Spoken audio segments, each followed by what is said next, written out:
The Board of State Canvassers in Michigan just voted to certify the 2020 election. President-elect Joe Biden won Michigan by more than 150,000 votes, but President Trump and the GOP were trying to overturn those results. NBC News correspondent Heidi Prisbilla joins me now. Heidi, what a day this has been. Tell us the latest out of Michigan. There was one member and one member alone that everyone was looking at here for answers as to how this was going to go. Frankly, Allison, it could have gone either way, and he held his cards pretty close to the vest until the end. But when he let go, he really made it pretty clear where he came down on this. This Republican board member, Aaron Langeveld, made clear that he had read over the statute many times, and he said there was nothing in there that allowed this board to assert that kind of authority over vote counts that had already taken place. All 83 counties in Michigan had already certified these results. And this job of the board is really just to put a stamp on this, put a rubber stamp on this and move it along. There's nothing in the statute that ever said that this board had that authority. So there was a lot of drama as well during some of the public comment portion of this, Allison, because there will always be a stain on what happened here in terms of the fact that these individuals on the Wayne County board and then this one individual on this canvassing board chose to pick this fight over the city of Detroit, even though the irregularities that were there, and to be clear, they were clerical errors involving a few hundred votes and nothing more. But those irregularities, they chose to pick on Detroit about, even though the surrounding areas, the majority white surrounding areas, had a higher rate of clerical errors. And so this really kind of stung at the heart of some old wounds in the state and in the city, which is a majority African-American city, that these individuals chose to pick this fight here. In the end, I listened to so much of this, Allison. There was no evidence here of fraud. There was no evidence of significant irregularities. What they did have evidence of was that they said their feelings were hurt because there were a lot of canvassers who came in there. I was there. They rushed the building.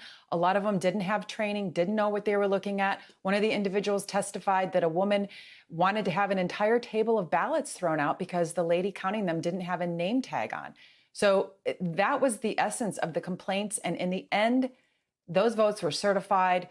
Those board members are not going to have to worry about facing legal action themselves, which was kind of the next step here if this didn't get certified, Allison. Yeah, I mean, Heidi, I know it's hard to say right now because it just happened, but I mean, this has been a routine procedure that's been so unusual in 2020. Long term, I mean, what are the concerns about voter confidence and the impact this will have on voters in Michigan?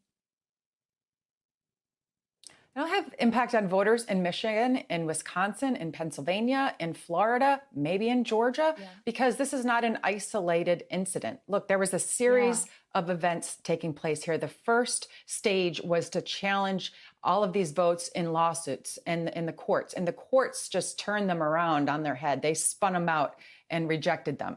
So the next step here was to see if they couldn't get some give on the state canvassing boards to prevent certification, so that then the thought was perhaps President Trump and others in the state parties could put influence over the state legislatures to step in and try to stop certification.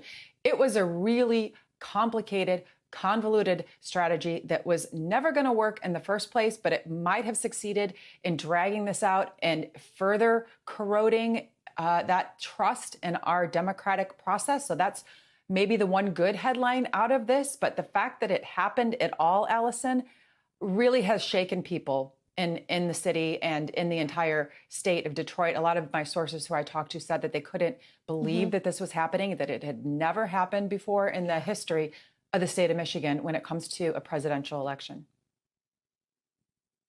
And Heidi, as you've said, it wasn't just the meeting today. I mean, this has been quite a process. We know some GOP leaders from Michigan met with President Trump at the White House on Friday. One of them, State Senate leader Mike Shirkey, tweeted this over the weekend saying no one should be intimidating or putting pressure on the canvassers while they do their jobs, basically explaining the certification delay.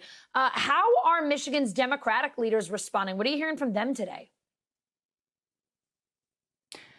Well, this literally just happened right now, but I know that they were very nervous about this. There was no certainty what this board member was going to do, and there was a lot of skepticism that because he works in the GOP and the state legislature for the House Speaker, who was one of the members who met with President Trump, that perhaps he would bend to political pressure. But Allison, I'd also had a pipeline to the Speaker's office over the past couple of days, and they told me that he believed in what he said after that meeting, when he issued a statement and he said he hadn't seen any evidence why these votes shouldn't be certified. He stuck by that. And this board member was pretty unequivocal, if you listen to his statements, that there was absolutely no justification for him, and he had no authority to call for an audit or to even delay this vote for that matter. Heidi, the question I think a lot of people have, are there any other avenues for President Trump to take in Michigan? It seems like the campaign will try anything they can. Is this it, or do they have another option here? That's all, folks. This appears to be the end of the road in Michigan, and it probably also is the end of the road in Nevada. And at that point, we've got the electoral majority and then certified at that point. And this will be headed for a final electoral college vote. I mean, can they come up with other things? Can they file other lawsuits? Sure. But this is a pretty significant blow to the president's strategy to try and delay this and to further sow discord and a lack of confidence in our democratic process. It's good news today. It's bad news that we've gone through this process and that so many people are now saying in the polls that they no longer trust this most sacred institution.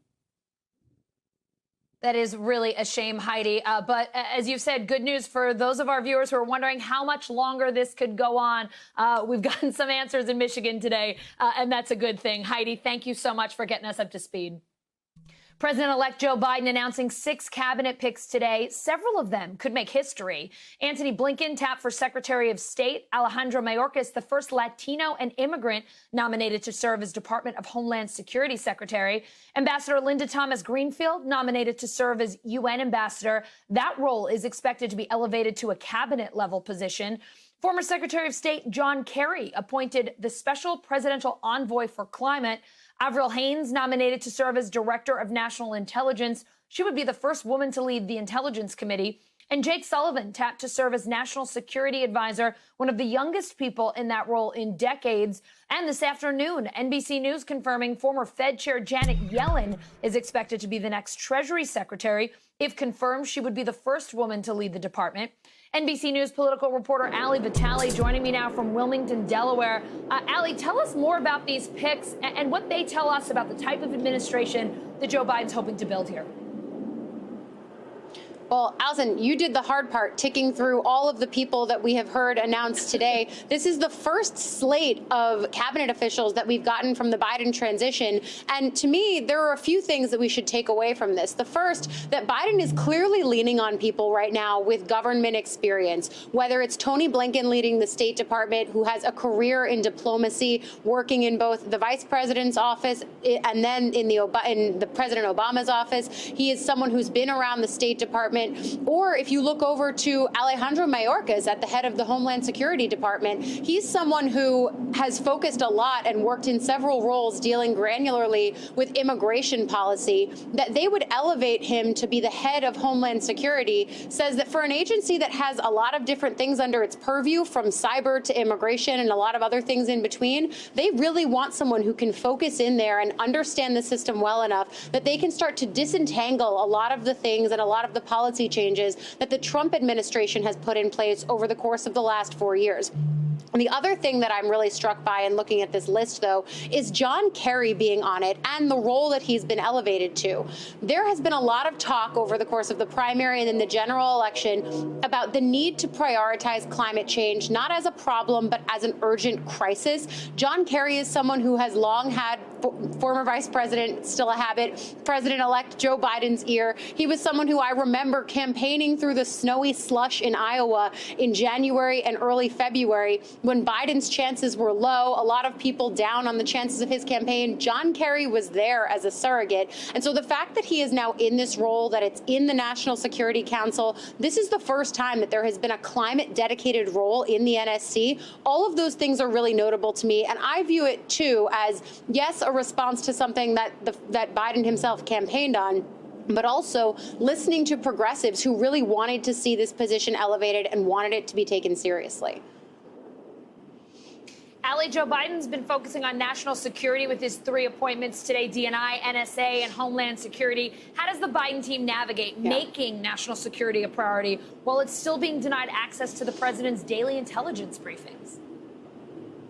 Well, therein is the crux of the problem, Allison, because it underscores the fact that while they're moving ahead on staffing, they are definitely still in limbo on the actual official transition piece of this, because there is still no GSA letter of ascertainment. And I kind of wish I got paid by the word when I said that, because we've been saying it a lot for the last 2 weeks, and it sort of sounds like we're going to be saying it for several days more. And so really what this underscores is 2 things. Joe Biden just now, when he was going into this meeting with the Conference of Mayors, was asked, why prioritize national security first? He said, because it's national security. The obvious answer, right? But on the other hand, it also underscores the fact that right now, the way the transition is a national security issue. The longer they don't have background checks being begun, and the longer that they don't have daily intelligence briefings, all of those things put them behind the 8 ball. The flip side of that, though, is the reality, and we've talked about this before, that the group of people that are coming into this White House have largely been in this space before. They know government, seeing now who he's appointing to these top positions. They haven't necessarily even been out of government for that long.